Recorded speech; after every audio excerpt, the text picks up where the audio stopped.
안녕하세요 여러분. 8월 26일 수요일 미국 증시 시황 방송입니다. 오늘 제목 엑슨모빌의 다우지수 퇴출과 나스닥 버블. 엑슨모빌 1928년 다우지수가 30개 종목으로 확대 개편을 됐을 때부터 물론 스탠다드 오일이라는 이름으로 편입이 됐었죠. 약 100년 동안 다우지수에 있었던 엑슨모빌이 오늘 새벽부로 다우지수에서 퇴출됐습니다. 이게 어떤 의미가 있는지, 그 다음에 나스닥 버블까지는 아니더라고요. 나스닥의 상당한 상승과 관련이 어떤 관련이 있는지 지금부터 알아보겠습니다. 먼저 새벽 미국 증시 상황을 간단히 정리하겠습니다. 다우지수는 60포인트 하락했지만 오늘도 나스닥은 힘을 냈습니다. 나스닥 지수는 86.75포인트, 0.76% 상승을 했고요. 기술주 상승 주도하다 보니까 S&P 500도 12.34포인트 올랐습니다. 그런데 금 가격은 약간 내렸고요. 오늘 WTI 기준으로 국제 원유 가격은 1.74% 상승했습니다. 그리고 또 하나 약간 의외성은요. 10년 만기 미국 국채 금리가 0.039%, 약 5% 가까이 상승을 했습니다.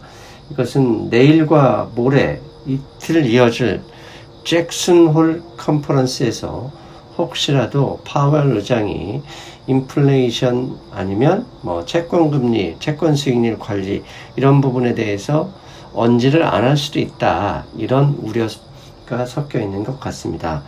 자, 지금부터는 제목대로 엑슨모빌, 미국의 다우지수 100년 역사와 함께한 엑슨모빌 이야기를 좀 하겠습니다. 이미 어제 오후에 한국에서도 이런 뉴스가 있었습니다. 서울경제신문에서도 한때 시총일이 옛날 얘기죠. 엑슨모빌로 애플발, 즉 애플이 액면 분할을 하면서 다우지수가 약간 교란이 생겼는데 이것을 해소하기 위해서 엑슨모빌, 화이자, 레이시온 테크놀로지 이 3개 종목이 다우지수에서 빠졌다. 이런 이야기가 나옵니다. 엑슨모빌 대신에 세일즈포스닷컴이 들어왔고요. 화이자 대신엔 암젠, 레이시온 테크놀로지 대신 한유엘로 교체됐습니다. 레이시온 테크놀로지 이 종목도 아마 1936년인 겁니다. 당시에 이게 일종의 군수 관련 기술이죠. 업체로 들어왔는데 약 80년 만에 퇴출됐으니 상당히 큰 일종의 증시에선 사건이라고 얘기할 만한 일이 어제 벌어졌던 거죠. 조선일보는 이 뉴스에 대해서 엑슨모빌 퇴출에 그 뒤에는 애플이 있었다라는 얘기를 합니다. 이거 맞는 표현입니다. 애플의 액면 분할이 엑슨모빌의 다우지수 퇴출에 영향을 준 건 분명합니다. 그렇다면 왜 애플의 액면 분할과 다우지수, 그 다음에 엑슨모빌에 무슨 관계가 있는지 살펴볼 필요가 있겠습니다. 이미 제가 몇 번 방송에서 말씀을 드렸을 겁니다. 다우지수는 가격지수입니다. 이게 무슨 말이냐. S&P 500이나 나스닥, 그 다음에 한국의 코스피 코스닥은 가격하고 상관없이 시가총액과 관련이 있습니다. 즉 시가총액이 높은 종목이 상승하면 그 시가총액의 가중치를 부여해서 곱한 것을 지수로 이렇게 환산하는 거거든요. 하지만 다우지수는 시가총액에 관련이 없습니다. 그냥 가격이 비싼 종목이 많이 오르면 지수가 많이 오르는 겁니다.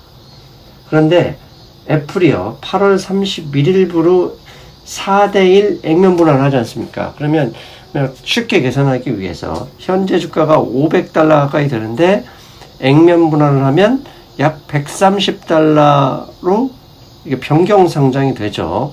시가총액엔 전혀 변동이 없습니다. 그런데 애플의 주가가 4분의 1로 하락하게 되면 다우지수가 그만큼 하락하는 겁니다. 애플은 다우지수에서 현재 약 13% 정도 차지하고 있는데요.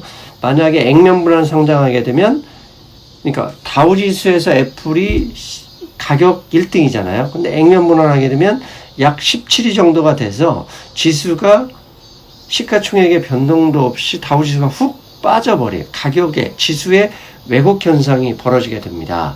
그래서 이것을 다우지수가 그만두면 어떻게 되죠? 안 되잖아요. 그래서 다우지수 위원회에서 현재 애플 주가를 하락하는 만큼 다른 주식으로 좀 플러스 해야 돼요. 그런데 애플이 IT고 IT 종목에서 쓸만한 종목을 가져오고 대신 지수에서 영향력이 현저히 떨어진 엑슨모빌을 퇴출시켜버린 겁니다. 현재 다우지수에서 IT 비중, 지수를 차지하는 IT 비중이 27%인데요. 애플이 액면 분할해서 상장하면 MS도 있고 다른 IBM도 있기 때문에 애플 시가총액의 변동도 없이 단순히 액면 분할했다는 이유로 지수에서 IT 비중이 20.3%로 감소해버리는 겁니다. 그래서 이렇게 비중이 감소하는 그 부분을 세일즈포스닷컴으로 메꾸고 대신 영향력이 현저히 떨어진 엑스모빌 너 나가, 이런 일이 벌어졌던 겁니다. 엑스모빌 어제 기준으로 주가가 42달러입니다. 그런데 세일즈포스는 208달러. 즉 애플이 사라진 만큼, 애플 가격이 하락한 만큼을 세일즈포스로 메꿨고, 그 다음에 엑슨모빌은 에너지 비중 자체가 완전히 떨어졌기 때문에 그냥 퇴출시켜버린 겁니다. 즉 오늘 이렇게 다우지수에서 엑슨모빌, 화이자, 레이시온 테크놀로지까지 3개 종목이 퇴출이 되긴 했고 변경이 되긴 했지만 핵심은 엑슨모빌입니다. 즉 오늘 엑슨모빌의 퇴출은 증시를 최근 한 10년, 5년 마찬가지죠. 견인했던 것은 IT이며 이게 전통 기업들의 그 주가를 대변한다는 다우지수에서도 이를 인정해서 전통적인 가치주가 밀리는 현상을 보여주는 것이다 라고 볼 수 있습니다. 즉 다우지수 자체도 기술기업 나스닥 중심의 새로운 증시를 인정한 것이다, 이렇게 해석할 수 있겠죠. 자, 상황이 이렇게 되다 보니 오늘 엑슨모빌의 주가는 3.1% 하락했습니다. 그런데 원래 WTI가 오늘 1.7% 상승했거든요. 국제 원유 가격이 상승하면 엑슨모빌의 주가는 거의 오르는 게 일반적인 상식이었어요. 그런데 다우지수 퇴출, 이 뉴스에 원유 가격 상승에 아랑곳 없이 그냥 3.1% 하락했습니다. 반대로 새로운 회사, 괜찮은 회사로 인정받던 세일즈포스닷컴 주가는 3.6% 상승을 했어요. 그런데 장 마감 후 세일즈포스닷컴이 실적 발표를 했어요. 그런데 어닝 서프라이즈, 장중에 3.6% 상승했고 어닝 서프라이즈로 현재 시간외에서 10% 상승 중이다. 일종의 호재가 겹친 세일즈포스 주가입니다. 자, 상황이 이렇게 되니 S&P 500에서 에너지 기업 비중이 얼마나 작길래 다우지수에서도 퇴출되는지 확인해 볼 필요가 있겠죠. 현재 S&P 500 인덱스에서 에너지 기업 전체가 차지하는 시가총액 비중은 2.5%입니다. 정말 말도 안 되죠. 불과 10년 전에 10.89%, 5년 전에 6.84%였던 에너지 기업의 시가총액이 현재 S&P 500에서는 2.5%밖에 차지하지 않는다. 그렇다면 IT 기업은 얼마나 될까? IT 기업은 S&P 500 인덱스에서 차지하는 비중이 2010년에 18.48%에서 어제 기준으로 28.17%까지 올라왔습니다. 상황이 이렇게 되다 보니 다우지수도 엑슨모빌 넌 나가라, 이렇게 쉽게 결정할 수 있었던 거죠. 무려 100년, 100년 전에 다우지수 30종목으로 같이 시작했던 종목이 GE와 엑슨모빌이었죠. 근데 GE는 2018년 2년 전에 퇴출됐고 오늘 드디어 마지막 한 종목 엑슨모빌조차도 다우지수에서 퇴출되는 그런 불운을 겪었습니다. 자, 이건 현상이고요. 이제부터는 엑슨모빌이 다우지수에서 퇴출됐어요. 이게 증시 투자자, 우리 친수익파에게 던져주는 메시지가 있습니다. 그걸 빨리 우리가 캐치해야 친수익파 수익이 올라갑니다. 이제부터는 그 메시지를 몇 가지 있는 것을 제가 분석해 보겠습니다. 첫 번째, 엑슨모빌 주가가 이 코로나 19 문제 때문이다 라고만 해석하면 안 됩니다. 그러면 흐름이 보이지 않습니다.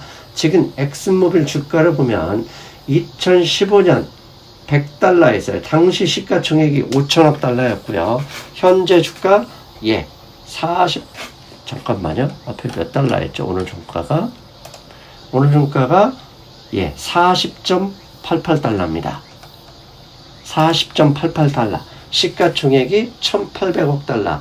불과 5년 만에 시가총액이 3분의 1 토막이 난 거죠. 그렇다면 석유 생산량이 너무 늘어서 그런 것이냐? 그렇게 볼 수는 없죠. 왜 주가가 3분의 1 토막이 됐던가? 간단합니다. 전통보다 중요한 것은 성장성. 성장성은 뭡니까? 계속 기업이죠. 앞으로 계속적으로 살아날 수 있고 수익성이나 매출액이 늘어날 수 있는지 그 생존 가능성에 주가는 더 관심이 많다는 얘기입니다. 현재 빅5 있죠. 페이스북, 애플, 아마존, 마이크로소프트, 구글 이 각각의 주가는 미국 엑슨모빌, 쉐브론, 그다음에 옥시 등 모든 에너지 기업을 합한 시가총액을 빅5 개별 기업 한 기업이 초과하는 상황입니다. 그만큼 현재 에너지 기업 주가가 S&P 500이나 미국 증시, 심지어 GDP에서 차지하는 비중이 상당히 낮다는 것을 보여줍니다. 이 보여주니까 이렇게 낮다 보니 월요일날 방송에서 제가 이걸 심각하게 봤었던 그림이죠. 에너지와 은행주가 차지하는 S&P 500의 시가총액 비중이 17%, 기술주의 비중, 기술주와 헬스케어는 43%를 차지한다. 너무나 쏠림이 과하다. 이런 이야기를 했는데요. 오늘 증시에서는 쏠림이 과하긴 한데 엑슨모빌 퇴출당하고 세일즈포스닷컴이 들어간 걸 보니까 기술주가 저렇게 상승하는 건 당연한 것일 수도 있겠다라는 흐름이 보여버려야 됩니다. 즉 최근에 과도한 쏠림이 적어도 오늘 새벽 증시에서만은 괜찮아, 엑슨모빌이 어쩔 수 없어, 이런 흐름을 보였다는 거죠. 그리고 두 번째 엑슨모빌 퇴출이 우리한테 전해주는 메시지, 두 번째는 저탄소 사회를 원한다는 겁니다. 최근 우리 남극의 세종기지 과거 눈으로 쌓여 있었잖아요. 지금 맨 땅에 있습니다. 다 녹아버린 거예요. 왜? 지구온난화 때문에 남극의 눈이 다 녹아버렸고 그걸로 최근에 홍수도 나고 우리나라 이게 조만간 태풍도 오지만 되게 거대한 태풍이 오고 있잖아요. 이런 거 볼 때 자본의 유입, 즉 투자자는 저탄소 사회를 원한다. 이것을 우리에게 던져주고 있습니다. 지금 보시는 그림은 ESG, 즉 환경, 사회, 지배구조가 괜찮은 기업들에 투자하는 �펀드, ESG 펀드에 지난 2년간 자금이 얼마나 유입되고 있는지 보여주는 그림인데요. 위에 옅은 파란색이 계속 저렇게 ESG 펀드의 자금 유입이 늘어나고 있다는 거고요. 밑에 짙은 파란색 보이죠? ESG 펀드를 ESG에 유입되는 펀드 금액을 빼버렸더니 주식형 펀드에서는 오히려 마이너스 되고 있다는 것이다.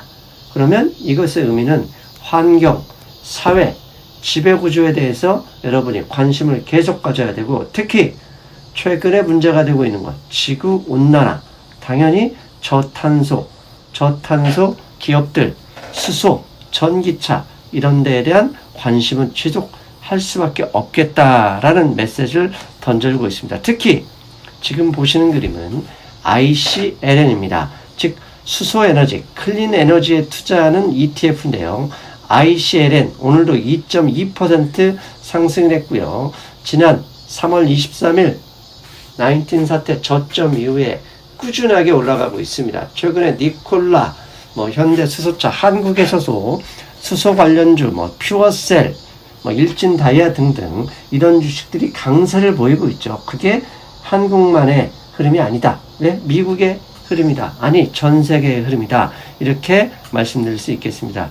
즉, 성장, 매출과 수익성이 담보돼야 되죠. 4차 산업혁명이든 아니면 저탄소에 편승하든 이 성장하지 않는 섹터, 엑슨모빌처럼 하락해버렸죠. 이런 섹터는 앞으로 투자자의 무관심을 계속 받는다. 즉 투자자에게 돈을 얻어갈 수가 없다. 그렇다면 친수익파는 변화하는 흐름, 어떻게?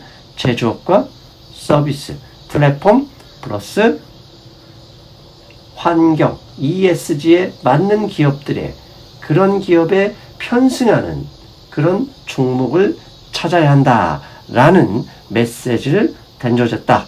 이렇게 말씀드릴 수 있겠습니다. 그러나 여기까지는 좋은 얘기만 하죠. 한 가지 우려 섞인 점도 말씀을 드리고 오늘 방송 마치겠습니다. 엑슨모빌 퇴출이 기술주 상승을 기술주 더 갈 수 있어 이렇게 상승을 무조건 합리화할 수 있을까요? 그것은 아닐 수도 있죠. 왜? 오늘 CNBC에 이런 뉴스가 나왔습니다. 아메리칸 에어라인이 9월 30일부로 지금 현재 연방정부가 250억 달러를 지원하고 있는데요. 왜? 직원 자르지 말아라 라고 250억 달러를 지원하고 있는데 이게 9월 30일이 만기가 됩니다. 한 달밖에 안 남았어요. 그런데 지금 현재 미국 의회 공화당과 민주당이 추가 부양책에 대해서 아무런 이야기가 없죠. 협상한다는 얘기도 없고요. 이게 끝나면 아메리칸 에어라인에서는 만약에 이 추가 협상이 없다, 추가 지원이 없다 그러면 19,000명의 일자리를 19,000명을 해고하겠다라고 발표를 했습니다. 델타 항공도 약 1,000여 명의 조종사를 펄러업, 즉 일시 해고하겠다라는 발표를 해버렸습니다. 즉 이 얘기가 무슨 의미냐? 미국 공화당과 민주당, 양당이 추가 부양책 협상을 하지 않고 있는데요. 만약에 이게 8월을 넘기고 9월도 넘긴다. 그렇다면 일자리, 대규모 해고가 나올 수 있거든요. 그러면 백신이 나온다고 그 가능성 되면 주가가 계속 좋아지고 있는데 만약에 이 추가 부양책이 늦어진다면 백신이 나오기 전에 증시가 먼저 하락할 수도 있다. 이거 경계해야 될 것 같고요. 마지막으로 CNN이 증시 투자자의 탐욕 정도를 보여주는 이 지수를 발표하는데요. 현재 73입니다. 73이면 무척 익스트릭, 그러니까 상당히 탐욕적이다. 즉 너무 많은 사람들이 매수에 동참하고 있다라는 그런 지수를 보여주고 있습니다. 즉 증시 투자자 여러분들 현재 탐욕 수준은 너무 약간은 과도할 수 있다. 즉 언제든지 하락해도 조정이 온다 해도 크게 놀랄 필요가 없을 정도이니까 지금부터라도 조금씩 하루에 1, 2%라도 현금 비중을 조금씩 높여가야 되지 않겠느냐 이런 우려도 전달하면서 방송을 마치겠습니다. 여러분 저는 일요일 금융시장 브리핑에서 뵙겠습니다. 여러분 안녕.